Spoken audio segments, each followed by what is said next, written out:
Hello. Hello.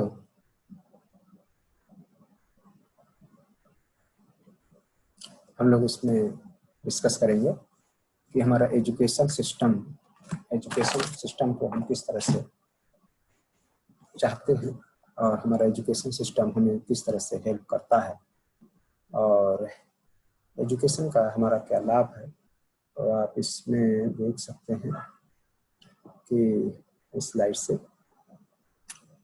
हाँ कि development of the individual के डेवलपमेंट में एजुकेशन का क्या रोल है। तो हम जानते हैं कि एजुकेशन के आधार पर हम अपने राइट फीलिंग, राइट अंडरस्टैंडिंग और राइट फुलफिलमेंट को अचीव करते हैं। तो इस तरह से हमारे जो ये गोल हैं, ह्यूमन एस्पिरेशन के जो गोल हैं, राइट फीलिंग, राइट थॉट और राइट इवैल्यूएशन, इसको फाइंड आउट करने के लिए हम एजुकेशन को हेल्प लेते हैं। तो यहाँ प्रश्न होता है कि हमारा एजुकेशन का कंटेंट क्या हो और एजुकेशन को देने का प्रोसेस क्या हो। What is the right content of education and what is the right process of the education. तो इसको हम देखने के लिए कुछ कंटेंट ऑफ द एजुकेशन को हम लोगों ने यहाँ पर लिया है, जिसको हम लोग डिस्कस करेंगे। तो कंटेंट ऑफ एजुकेशन में हम करीब 4 बिंदुओं को ध्यान में देते हैं। पहला है education for the development of the self का एजुकेशन से किस तरह से हम उसको सेल्फ कैसे डेवलप करेंगे। दूसरा है बिहेवियरल एजुकेशन। तीसरा है हेल्थ एजुकेशन। चौथा है एजुकेशन फॉर राइट यूटिलाइजेशन। पांचवा है एजुकेशन फॉर प्रोडक्शन। छठवां है education for participation in the system. सातवां है एजुकेशन फॉर स्पेशल केयर। तो इसमें है कि education for development of the self में, सेल्फ के डेवलपमेंट में एजुकेशन का क्या रोल है। सेल्फ इन द सेंस के हमारा जो बॉडी है या व्यक्तित्व है, वह सेल्फ और बॉडी का कोएग्जिस्टेंस है। तो इस कोएग्जिस्टेंस में जो सेल्फ का रोल है, वह सेल्फ का रोल राइट अंडरस्टैंडिंग के आधार पर हो और हम राइट अंडरस्टैंडिंग के प्रति कमिट हो। इससे हम अपने आप को निश्चित रूप से अपने राइट अंडरस्टैंडिंग के प्रति हमारा कमिटमेंट बना रहे और उसको हम पहचाने और उसको जाने। तो इसको जानने के लिए हम अपने सेल्फ को एक एजुकेशन के माध्यम से, एजुकेशनल सिस्टम के माध्यम से हम इसको एक तरह से आप कहें कि जो हमारा नेचुरल एक्सेप्टेंस है, यह नेचुरल एक्सेप्टेंस और पुष्ट होता है और यह मॉडिफाइड होता है। तो इस एजुकेशन के हेल्प से हमारा कमिटमेंट जो है, commitment for the right action should be determined, should be fix. हम उसके प्रति हमारा जो आग्रह है वह बिल्कुल बना रहे। तो इसमें हम एजुकेशन का हेल्प लेते हैं सेल्फ के डेवलपमेंट के लिए। दूसरा है बिहेवियरल एजुकेशन।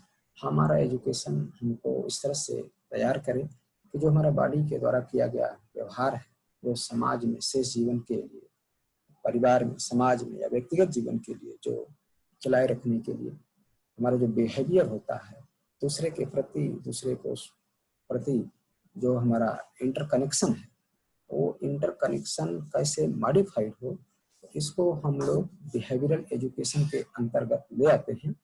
एक तो अपना इंटरनल लिंकेज है सेल्फ और बॉडी का। दूसरा, सेल्फ और बॉडी के आधार पर हम समाज के अन्य लोगों से भी इंटरकनेक्ट होते हैं और यह कनेक्शन ही हमारे व्यवहार के रूप में दिखलाई पड़ता है। फिर है हमारा हेल्थ एजुकेशन। हमें निश्चित रूप से अपने हेल्थ के लिए भी अवेयर होना चाहिए। हमारा एजुकेशन सिस्टम ऐसा हो जो कि हमारे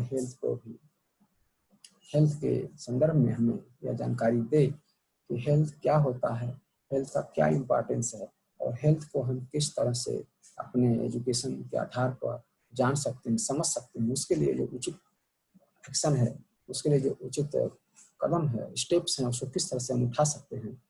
फिर है एजुकेशन फॉर राइट यूटिलाइजेशन। ये बहुत महत्वपूर्ण बिंदु है कि हम अपने संसाधन का, अपने फिजिकल फैसिलिटीज का राइट यूटिलाइजेशन। ऐसा नहीं कि अगर फिजिकल फैसिलिटी हमारे पास मोर देन नीड है तो उसका हम जो है मिस यूज करें। बहुत बड़ी चीज होती है कि आप अपने फिजिकल फैसिलिटीज का आप राइट यूटिलाइजेशन, अगर यह हम करते हैं इससे कई फायदे होते हैं। एक तो हमारी जो फिजिकल फैसिलिटीज है वो हमारे लिए लंबे समय तक सस्टेन करती है। दूसरा, इससे हम किसी दूसरे के हक का जो राइट फैसिलिटी फिजिकल फैसिलिटीज है उसको हम अपने साथ में ऐड करते हैं। तीसरा, हमारा अनावश्यक संसाधन के कलेक्शन में जो अनावश्यक फिजिकल फैसिलिटीज हैं उनके कलेक्शन में हमारा जो टाइम होगा वो टाइम भी बचेगा। हमारा आवश्यकता से अधिक को उपार्जित करने में जो श्रम लगाना पड़ता है वो भी बचता है। तो राइट यूटिलाइजेशन जो हमारे पास है उसका हम राइट यूटिलाइजेशन कैसे करें, ये हमारे एजुकेशन का एक बहुत बड़ा स्टेप है कि हमारा जो एजुकेशन है वह हमें राइट यूटिलाइजेशन की ओर अग्रसित करे, कि हम राइट यूटिलाइजेशन करने के प्रति कैसे दृढ़ हो सकेंगे कि हम जो भी यूटिलाइजेशन करेंगे वह राइट ही होगा। पांचवा है एजुकेशन फॉर प्रोडक्शन। हम फिजिकल फैसिलिटी को फाइंड आउट करने के लिए, हम फिजिकल फैसिलिटीज को अचीव करने के लिए प्रोडक्शन करते हैं, श्रम करते हैं, और श्रम के आधार पर जो चीजें उपार्जित होती हैं उसे हम फाइंड आउट करते हैं। तो और फिर है पार्टिसिपेशन इन द सिस्टम। अपने रोल को हम जो है कैसे समाज में इंक्लूड कर सकें, समाज को हम दे सकें। फिर है एजुकेशन फॉर स्पेशल केयर। आप अपने एजुकेशन से स्पेशल केयर कैसे करें। Special care in the sense कि आपके पास जो स्किल है वह ऐसे लोगों के लिए कैसे लाभान्वित हो सकती है जो उस स्किल से वंचित है। हम कुछ भी जानते हैं, कोई भी चीज करना जानते हैं, तो हम उसे दूसरे को भी लाभान्वित करा सकें।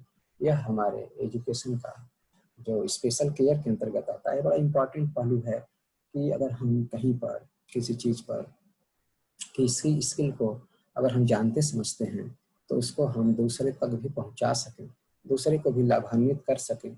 ये हमारे लिए बहुत ही महत्वपूर्ण चीज है। तो ये एजुकेशन का कंटेंट है कि हम अपने सिस्टम में, अपने एजुकेशनल इंस्टीट्यूट में जो हम एजुकेशन दे रहे हैं वो एजुकेशन के जो 7 बिंदु हैं वो उसमें निर्धारित हो रहे हैं कि नहीं हो रहे हैं। अर्थात जो हमारा कंटेंट बनाया जाए ये 7 बिंदुओं को ध्यान में रखकर, यानी कि ये फंडामेंटल यूनिट्स हैं हमारे एजुकेशन के, और इस एजुकेशन में हम अपने 7 फंडामेंटल यूनिट्स को आधार मान करके अपना कोर्स को डिजाइन करते हैं और अपने कोर्स को बनाते हैं, और उससे हम एक पूर्ण व्यक्तित्व को विकसित होने का एक अवसर देते हैं, जिससे एक व्यक्तित्व हमें मिलता है और हम उससे अपने एजुकेशन कंटेंट को फुलफिल कर पाते हैं। और इसमें हम व्यक्ति के परिमार्जन में, व्यक्ति के विकास में अपने एजुकेशन का सहयोग ले पाते हैं। धन्यवाद।